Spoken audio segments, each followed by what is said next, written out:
Mr. Gilman, you were asked about the snowfall between 12 a.m. and 1 a.m. How much snow again was there during that time frame? During that time frame, about 3/10 of an inch. Okay. And during that time frame was probably the least amount of snow that was on the ground during the course of the storm, correct?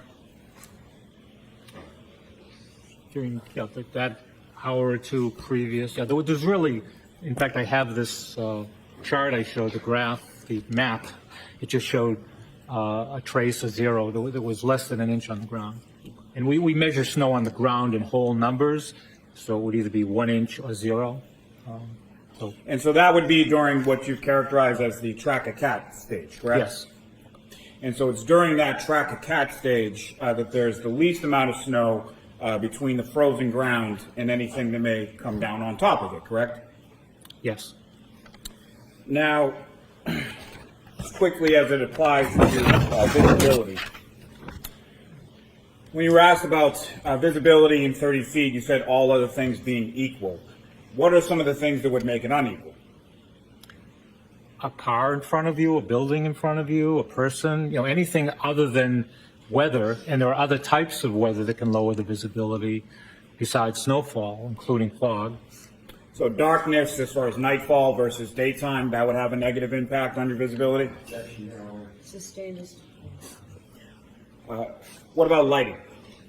How would lighting impact the visibility of an object? I really can't say.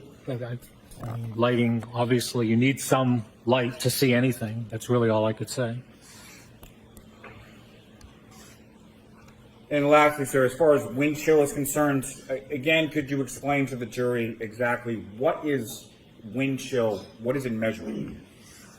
Again, it was developed for the military in the 50s to help design. It was actually done here at the Natick Labs here in Massachusetts to help design cold weather gear, because prior to that time, during World War II, the Korean War, unfortunately, especially Air Force aviators were suffering.